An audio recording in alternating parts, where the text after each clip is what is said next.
sejahtera. Nama saya Simon Teo Ipuan dari Grup 10 akan membentangkan tentang isu rasuah. So, pengenalannya, kekayaan harta benda semakin menjadi kegilaan manusia sehingga sanggup menerima rasuah sebagai pemudah cara dalam mencapai impian seseorang. Rasuah ialah tindakan satu pihak memberikan hadiah ataupun wang sebagai jaminan kepada apa yang mereka inginkan daripada pihak yang lain tanpa melalui prosedur atau cara yang mengikut peraturan. So, salah satu contoh ialah duit kopi. Duit kopi membawa masuk wang sogokan atau memberikan wang secara tidak rasmi kepada seseorang sebagai imbuhan. Saya Saranya Parani ingin membentangkan tentang kesan-kesan rasuah. Yang pertama adalah rasuah mampu melumpuhkan fungsi perjalanan sesuatu organisasi kerana timbul unsur penipuan dalam urusan. Sebagai contoh, pegawai kastom yang bertugas di persempadan negara menerima wang sogokan untuk melepaskan selundupan rokok murah. Situasi ini berlaku kerana mereka inginkan imbuhan yang lebih kerana gaji yang rendah serta mereka juga pembeli rokok murah. Maka kita boleh lihat bahawa organisasi yang sepatutnya menghalang selundupan rokok ini telah merugikan negara sebenarnya kerana ia terlepas dari terkena cukai yang menjadi sumber pendapatan negara. Bah kata peribahasa Melayu, harapkan pegar-pegar yang memakan padi, di mana seseorang yang kita berikan amanah telah mengkhianati tanggungjawabnya dalam melaksanakan amanah tersebut.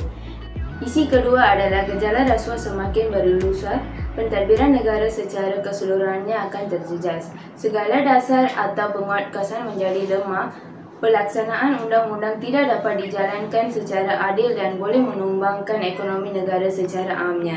Misalnya, industri pembekalan elektrik negara yang hanya dimonopoli oleh satu etniti separa kerajaan di mana tiada rasuah terlibat tetapi berlakunya kepentingan yang kurang baik. Setiap industri yang dahlah dibuka kepada semua pemain industri agar berlaku daya saing yang kompetensi sekaligus melahirkan peluang pekerjaan dan merancakkan ekonomi negara. Oleh itu, pembuat polisi negara seharusnya melihat pelaksanaan bebas rasuah bukan sahaja di peringkat bawahan, malahan di peringkat pemain industri dan syarikat-syarikat multinasional agar pentadbiran negara dapat diuruskan dengan adil dan saksama. Isi yang seterusnya, rasuah akan menjatuhkan imej negara di mata dunia. Kemajuan media massa dalam mendapatkan maklumat mengenai segala perkara atau isu yang berlaku dalam sesebuah negara mampu menjadi punca kejatuhan ekonomi negara tersebut. Maka kita hendaklah sentiasa memastikan tiada kes-kes rasuah agar tidak menjadi bahan berita kepada media internasional dalam melaporkan berita kepada penonton mereka di seluruh dunia. Sekiranya kita terpalit dengan isu rasuah, negara akan kehilangan minat daripada pelabur-pelabur asing kerana mereka tidak percaya akan sistem pentadbiran kita. Apabila kehilangan pelabur, maka ekonomi negara akan merosot dan lembab. Dengan itu, pihak kerajaan bersama Suruhanjaya Pencegahan Rasuah Malaysia SPRM perlu memastikan setiap anggota kerja kerajaan menjalankan tugas dengan penuh amanah dan terhindar daripada terlibat dalam gejala rasuah. Akhir sekali, amalan rasuah yang mengaburi mata hati seseorang ini akan membawa kepada kualiti satu infrastruktur atau program terjejas. Contohnya dalam projek pembinaan jalan raya di mana berlaku rasuah yang melibatkan kontraktor, mereka hanya mengejar keuntungan dengan menerima projek daripada kerajaan pada nilai pelaksanaan tertinggi, tetapi hakikatnya mereka membina jalan raya pada kos yang paling minima demi menggaut keuntungan. Perkara seperti ini yang menyebabkan jalan raya rosak hanya setahun atau kurang daripada tarikh ia dibina dan menjejaskan pengguna serta berlaku pembaziran di peringkat pihak berkuasa tempatan kerana terpaksa membayar pulih jalan raya. Hal seperti ini hendaklah dielakkan oleh semua pihak kerana ketulusan dalam pekerjaan kita akan memberi keuntungan bukan pada kita tetapi kepada orang lain yang memanfaatkannya. Hai, nama saya Amirul Solim Abdullah. Saya akan menerangkan berkenaan dengan punca-punca berlakunya rasuah. Punca pertama berlakunya rasuah adalah disebabkan oleh kegagalan pentadbiran itu sendiri, di mana terdapatnya manipulasi terhadap sistem dan juga prosedur di dalam sesuatu pentadbiran. Okey. Yang kedua, punca berlakunya rasuah adalah disebabkan oleh konflik kepentingan. iaitu kuasa budi bicara, kuasa mutlak, campur tangan politik. Ini kebanyakan berlaku di dalam sesuatu urusan di mana melibatkan antara dua pihak yang menggunakan kuasa mutlak ataupun dia meminta pertolongan daripada mana-mana individu yang merupakan wakil politik ataupun yang berkepentingan. Jadi dia mempunyai kuasa ataupun dengan berbudi bicara sahaja dia ingin mendapatkan sesuatu kepentingan. Jadi di situ berlakunya rasuah. Dan punca ketiga iaitu kelemahan kawalan dalaman dan juga ketidakpatuhan, di mana di dalam sesuatu organisasi terdapatnya kelemahan kawalan dalaman yang tidak terkawal dan juga tidak dapat dikesan unsur-unsur rasuah yang terdapat di dalam sesuatu organisasi itu. Seterusnya adalah disebabkan oleh kurangnya ketulusan, di mana individu yang melakukan rasuah tersebut tidak mempunyai sifat telus dalam melakukan sesuatu perkara. Seterusnya adalah disebabkan oleh kelemahan penguatkuasaan undang-undang, di mana undang-undang yang diguna pakai sekarang untuk mencegah gejala rasuah ini mungkin dianggap ianya tidak seberapa berat bagi golongan-golongan yang terlibat dalam gejala rasuah ini.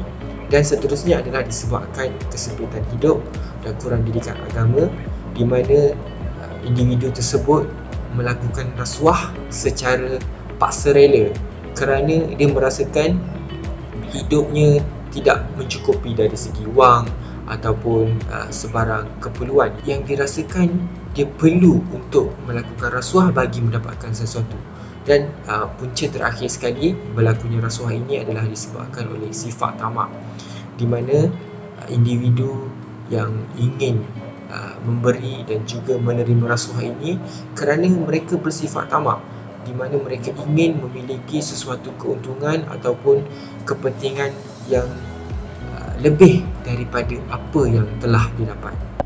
Assalamualaikum warahmatullahi wabarakatuh. Nama saya Raja Ahmad Fauzan Shahab bin Raja Ahmad Farid dan saya akan menerangkan jenis hukuman undang-undang terhadap rasuah. Berdasarkan Akta Suruhanjaya Pencegahan Rasuah Malaysia 2009, Akta SPRM 2009, Akta 694, terdapat 4 kesalahan rasuah yang utama iaitu meminta atau menerima rasuah Seksyen 16 dan 17A, menawar atau memberi suapan Seksyen 17B, mengemukakan tuntutan palsu Seksyen 18, menggunakan jawatan atau kedudukan untuk suapan pegawai badan awam Seksyen 23. Penalti-penalti bagi kesalahan di bawah Seksyen 16, 17, 20, 21, 22 dan 23. Perkara 1. Mana-mana orang yang melakukan kesalahan di bawah Seksyen 16, 17, 20, 21, 22 dan 23 apabila disabitkan boleh: A. Dipenjarakan selama tempoh tidak melebihi 20 tahun dan B. Didenda tidak kurang daripada 5 kali ganda jumlah atau nilai suapan yang menjadi hal perkara kesalahan itu jika suapan itu dapat dinilai atau berbentuk wang atau RM10,000 mengikut mana-mana yang lebih tinggi. Perkara 2. Mana-mana orang yang melakukan kesalahan di bawah Seksyen 18 apabila disabitkan boleh: A. Dipenjarakan selama tempoh tidak melebihi 20 tahun dan B. Didenda tidak kurang daripada 5 kali ganda jumlah atau nilai butir matan yang palsu atau silap itu jika butir matan yang palsu atau silap itu dapat dinilai atau berbentuk wang atau RM10,000 mengikut mana-mana yang lebih tinggi. Assalamualaikum, saya Nur Sabrina. Baiklah, sebagai kesimpulan, pemberian rasuah jika tidak dibendung akan mengakibatkan banyak masalah sosial kerana undang-undang tidak akan dipatuhi dengan sepenuhnya. Maka kegiatan jenayah dan ketidakadilan akan berleluasa. Seterusnya, rasuah juga menyebabkan pentadbiran sesebuah negara menjadi lemah dan juga ianya turut menjejaskan imej dan kredibiliti negara. Akhir sekali, rakyat yang sejahtera dalam ekonomi negara yang sihat akan melahirkan negara yang berdaya saing dan terjaga imejnya di mata dunia.